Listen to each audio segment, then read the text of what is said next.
Boa tarde a todos. Eu sou Cláudia, sou do Fórum Goiano de EJA. Eu estou representando aqui a região Centro-Oeste, os fóruns da região Centro-Oeste, né? Assim, primeiro eu quero parabenizar essa mesa, né? Porque assim, ela traz pra gente assim, as vivências, né? Sobretudo as vivências da integração. Então, acho que assim, é muito interessante. Nós, os fóruns goianos, a gente tem essa defesa há tempo, né, dessa possibilidade aí da integração. E Almerico, para mim foi muito interessante essa experiência do Estado, porque em Goiás nós temos há tempos que a gente tem esse desejo. Peraí, gente, eu vou só um pouquinho. Eu tô com uma gripe meio forte.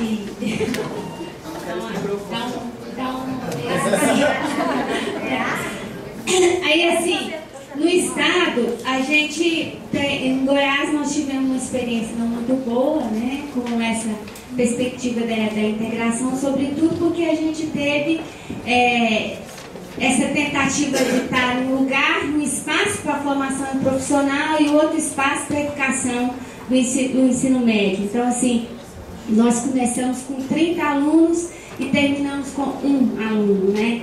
Então, assim, é uma experiência difícil para nós, mas aí acho que foi bacana que você trouxe essa experiência, né? E a gente percebe aí 52%, né, de Proeja, né, que você mostrou aí, né? Isso para a gente fortalece essa nossa defesa da integração. Agora a gente sabe dos vários desafios que nós temos, né? Eu acho que um deles, e é por isso que a gente diz que o Proeja é de fato a nossa defesa, porque ele traz essa perspectiva da integração. Mas ainda assim nós temos, por exemplo, a ideia, a necessidade, né, de termos dentro dos institutos federais professores concursados, né, e que não sejam contratos temporários. Eu acho que esse é um desafio que a gente tem.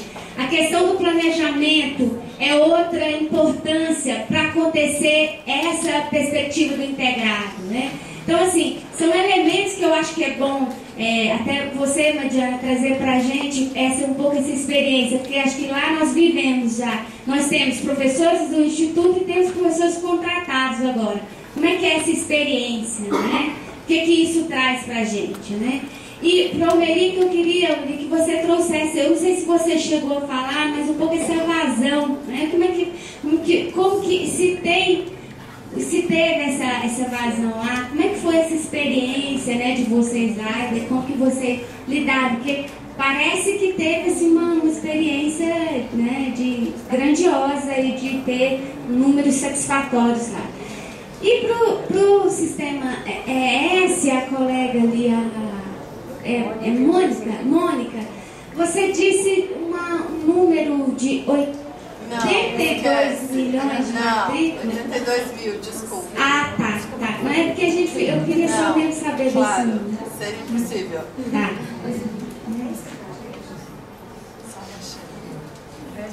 Boa tarde. Primeiro, parabenizar as 3 experiências que nos foram evocadas aqui, nas pessoas daqueles que estão na mesa, mas com certeza aos educadores, aos educandos, aos gestores, àqueles que se envolveram para que elas fossem de efetivo sucesso, né? É o que desejamos, não só o acesso, não só a permanência, mas o sucesso, né? Que bom saber. Eu queria fazer 2 perguntas. A primeira, pensando o seguinte, pensando que na educação de jovens e adultos a gente já tem algumas discussões, algumas pesquisas, né, que nos dizem que eles não evadem, né? Na EJA não se evade. As pessoas vão ali trabalhar, mas no início do ano seguinte elas voltam. Elas vão ali ter seu filho, mas assim que a criança nasce elas voltam, né? Elas não vão embora. Elas não vão embora porque o trem estava tão ruim que elas foram embora, como infelizmente a gente tem visto acontecer com os adolescentes no nosso país. Então, evasão não é um termo que se aplique aqui.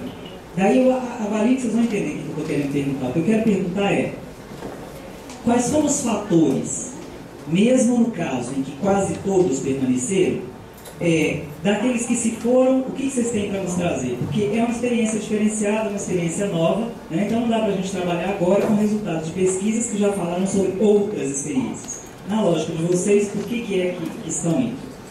E outra coisa que eu quero ouvir de vocês é o seguinte: eu estive no final de 2011 no Mato Grosso, fui a um encontro estadual de educação de jovens e adultos, e lá havia um diretor de um IFET, sujeito engenheiro, tá? E lá ele falava, né, e dizia de uma paixão, de um trem, né, que o acometeu em relação à educação de jovens e adultos, e dizia de como que agora ele não conseguia perceber mais a disciplina que ele lecionava, deslocada do contexto, deslocada de que sujeito é esse com que eu estou estabelecendo a interlocução e mediando o conteúdo. Aí eu queria saber um pouco como é que era a experiência de vocês, esse trabalho com aqueles que não são da educação. Tá? Eu quero saber como é que é com os professores da formação específica. Tá? Como é que tem sido a formação com esse pessoal, como é que tem sido a lida. Aí, só para quebrar um pouquinho, porque eu sei que todos nós estamos bem tensos, eu tirei foto, depois sugiro que os outros tirem também. O pessoal da eletricidade não ia concordar com aquilo ali. Ó. Dê uma olhada na situação que está aquilo ali, gente. Eu já vi, eu estava muito bonito. O pessoal da eletricidade vai dizer assim: olha, não é isso que a gente ensina lá nos cursos que pode fazer não, tá? Isso aí é coisa de vocês. Bom, e aí por fim eu queria saber da Nilva o seguinte: quando eu recebi a programação, já tive essa preocupação, já discuti um pouco tanto com os companheiros de Senaeja quanto com os companheiros dos fóruns, que aqui estão. Amanhã nós temos 3 grupos de discussão, 3 momentos de grupo, são 6 grupos, não é isso? Eles estão colocados ali fora, são por temáticas específicas. Então, nós não vamos discutir o documento todo, nós vamos discutir o documento naquilo que é pertinente para cada uma das temáticas dos grupos. Na quinta-feira de manhã, a gente tem a socialização das discussões ocorridas nos 6 grupos. Depois vamos ao encerramento e depois, a partir das 13 horas, somente a comissão responsável pela sistematização estará aqui elaborando o relatório do seminário. Eu não consegui localizar em que momento todos nós estaremos aqui discutindo aquilo que vem dos grupos e apontando quais são as concordâncias e as discordâncias dos presentes. Por que eu pergunto isso? Tanto na fala do Marcelo, hoje pela manhã, quanto na fala da Ana, ficou bem claro, pelo menos foi o que eu registrei, desculpem se eu tiver ouvido mal, que esse aqui é um seminário que nós viemos para propor, para dizer aquilo que avaliamos que está correto, para sugerir questões onde é que possam se mudar algumas questões, nessa ação que o governo federal propõe, que é o projeto do Pronatec. Eu não consegui localizar em que momento é que a gente vai abrir para a questão das proposições. Veja bem, nos grupos, seremos 5 e não discutiremos o documento na íntegra. Assim, em que momento é que eu, por exemplo, que não estarei no grupo de estudo de formação de professor, poderei contribuir?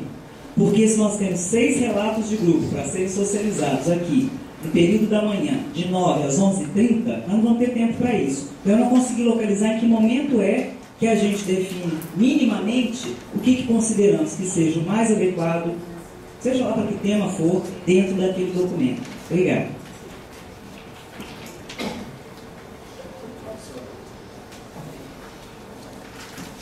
Boa tarde. Eu sou a Rosa Aparecida, sou professora do UFRN, eu estou aqui pela Amped, Senaeja. É uma questão que eu tinha até antes da mesa, cumprimentar também as falas dos colegas, mas essa questão retornou principalmente em relação a essa questão da rede estadual, porque é uma experiência exitosa, que foi representada, mas assim, no nosso estado a gente não teve a mesma experiência. Aí a colega aqui de Goiás também não. Eu participei do curso de especialização do PROEJ, do UFRN, onde tinha inclusive pessoas da Secretaria do Estado, técnicos, que a ideia era que o PROEJ fosse implantado também nessa rede. E esses técnicos que fariam essa implantação. Foram 2 cursos com esses participantes, mas nunca houve esse movimento na Secretaria. Então, eu gostaria que o colega colocasse como é que essas relações políticas, inclusive, que facilitam, né, ou, na verdade, acho que em outros movimentos, impossibilitaram até essa expansão do Proeja nas redes estaduais. E aí eu acho que se isso, não sei, também estou referindo, se isso tivesse acontecido, essa demanda talvez não estivesse tão reprimida, né, se essa capilaridade tivesse existido.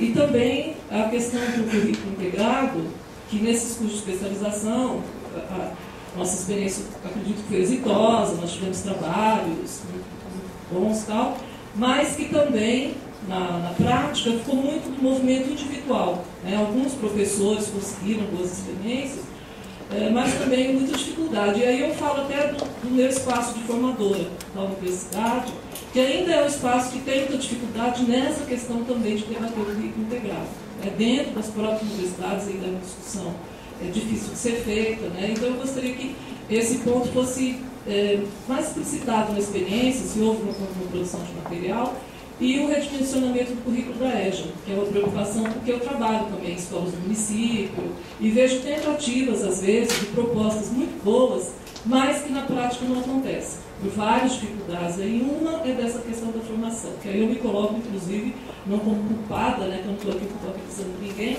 mas como enfrentando muitas dificuldades nessa questão. Bom, meu nome é Ian, eu sou gestor do projeto do Pronatec Age no Senac.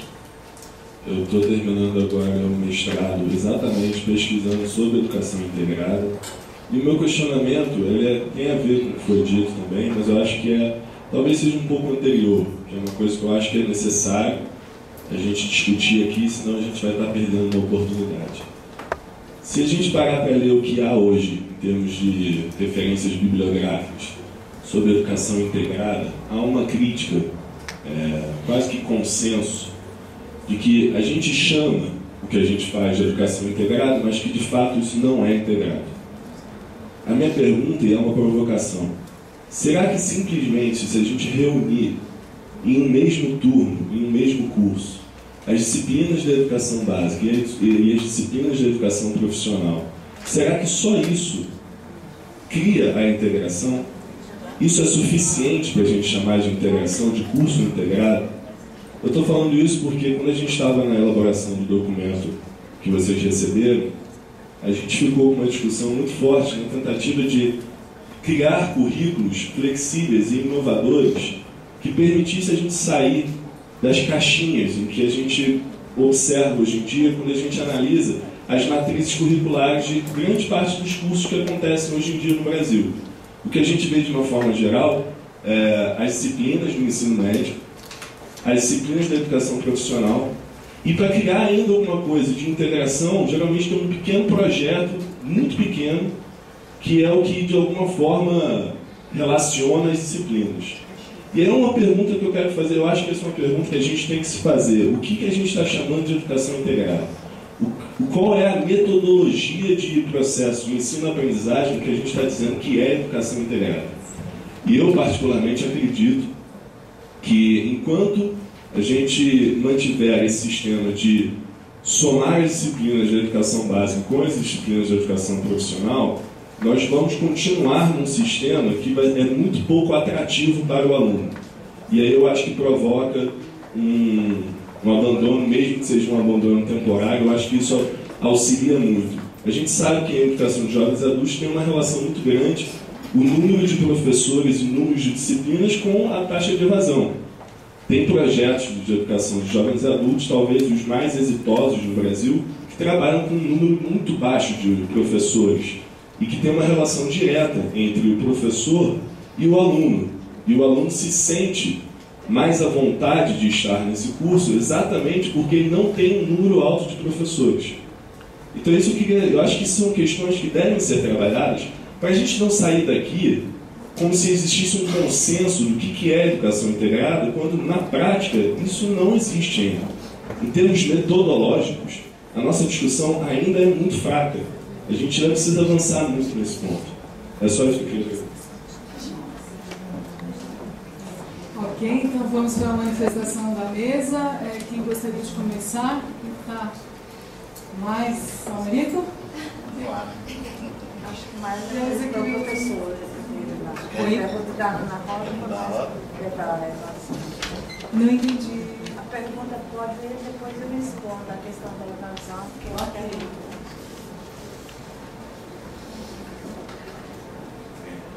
Alô? Alô? Alô, aí. Bem, só para precisar aqui os dados, tá? Nós temos 17,6% de ProEja em relação ao eixo como um todo, né, em relação à oferta como um todo. Né? O 51, pouco que ela se referiu é de integrado para adolescentes. Tá? Mas, de qualquer maneira, é um número considerável se a gente considera que a média nacional é 5,4.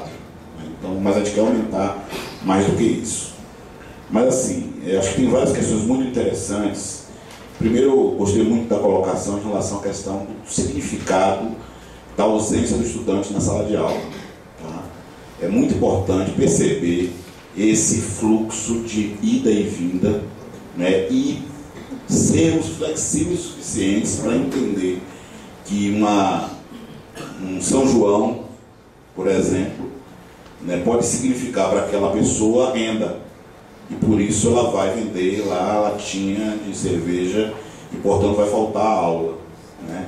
Mas se você percebe isso, planeja com antecedência e cria um processo, aí eu vou para a integração, um processo de integração não só, que aí é a concepção de educação integral, né? Não só da integração curricular. Integração não só entre a disciplina, mas com a vida real do estudante, aí você consegue, de fato, dar um salto de qualidade na questão da construção do conhecimento, e com isso ele volta. Né? Ele volta para relatar, para fazer, por exemplo, um relato, uma escrita sobre a venda da cerveja no São João.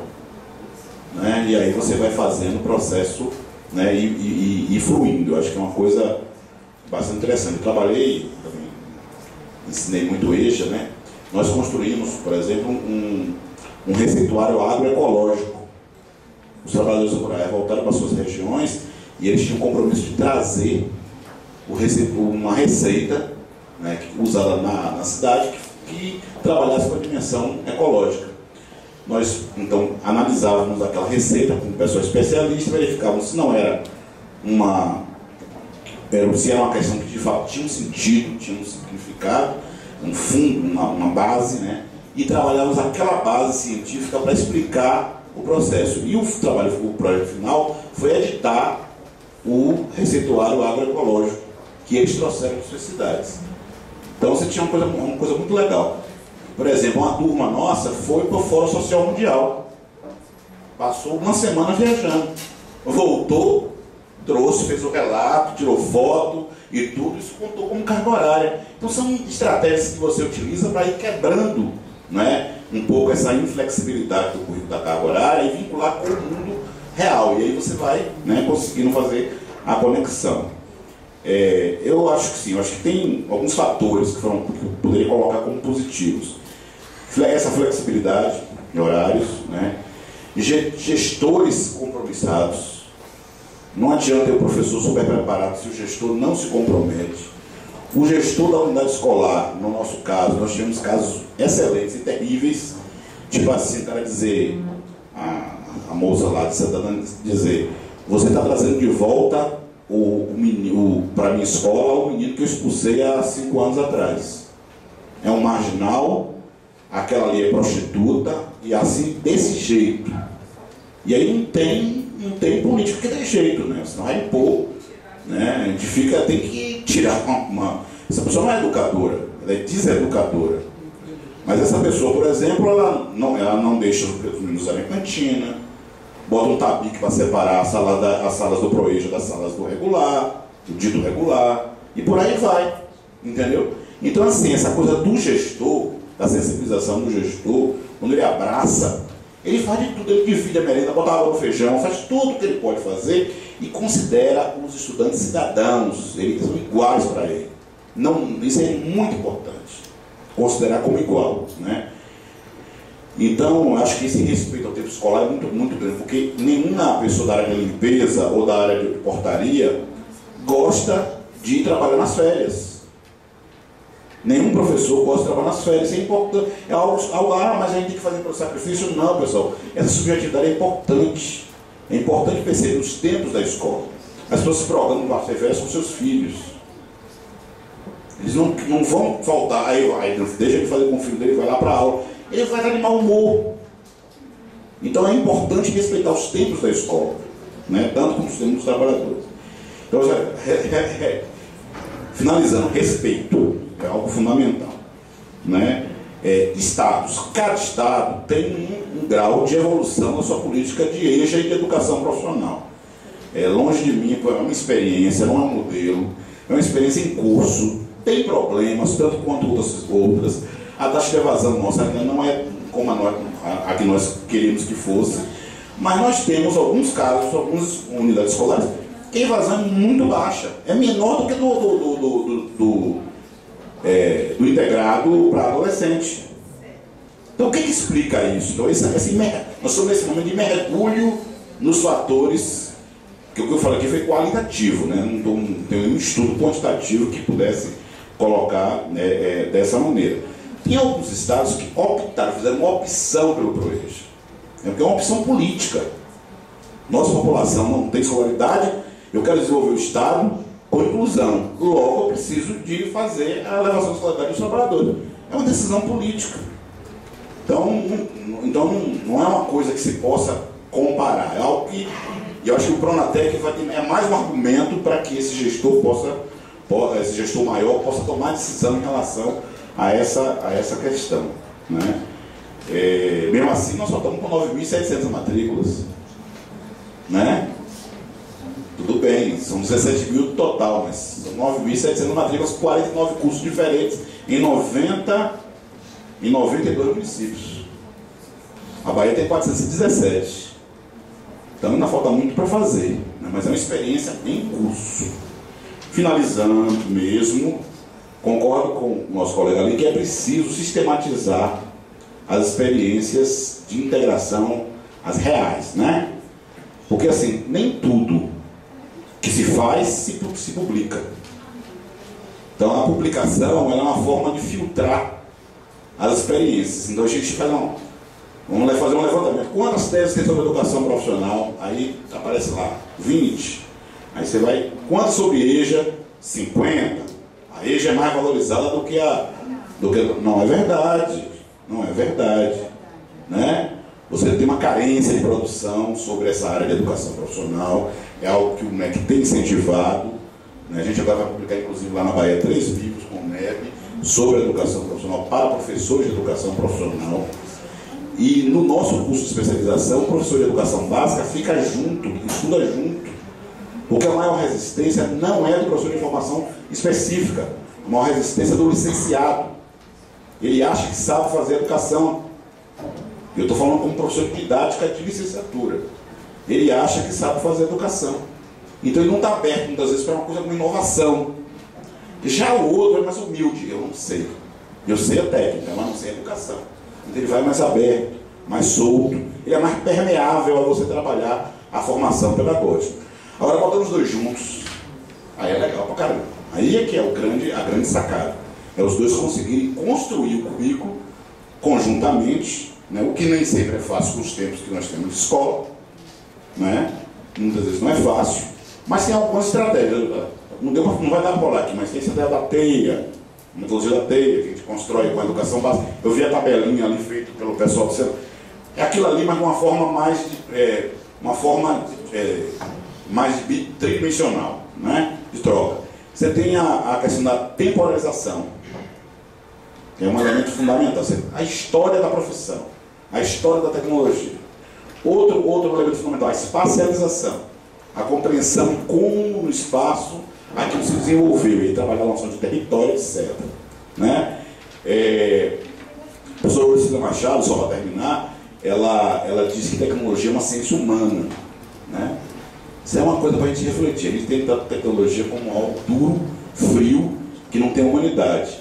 Mas ela foi construída por nós, por seres humanos. Tem uma história, tem um sentido, tem interesse por trás, tem uma história social por trás da tecnologia. Essa história social, ela ajuda a pensar a integração, porque você coloca ela no lugar certo. na humanidade, não em algo, né? Não em algo à parte. Aí alguém pode, mas que pode dizer, puxa, mas não vai sobrar tempo nenhum para você trabalhar com a parte técnica. Não é verdade. Isso você faz você não tem tempo para fazer isso, você faz na prática. Na prática, vai fazendo e vai trabalhando, né? Vai trabalhando. A questão, por exemplo, por que a bicicleta tem aquela forma bem masculina, né? Altamente desagradável para mulheres. A história social da bicicleta, você vai ver como é que é. O computador, a história do carro a hidrogênio, por exemplo, que tem tecnologia há muitos anos e nunca se desenvolveu comercialmente. Por quê?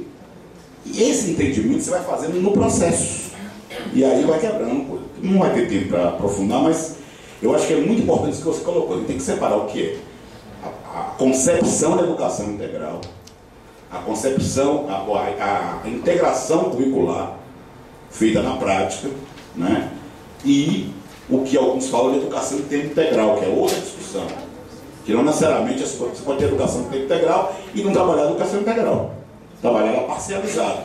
De manhã é uma coisa, de tarde é outra e não tem nenhuma relação entre si. Então, eu acho que é muito importante fazer essa discussão. Ela é crucial, né? Mas para fazer isso, a gente precisa sistematizar aquilo que já está sendo feito. Porque tem coisas inusitadas. Mas a gente, né? A nossa van academia, eu vou falar como caminho da academia, não consegue chegar lá. Não consegue perceber esse tempo real. Não consegue captar esse tempo real. Na outra intervenção eu complemento.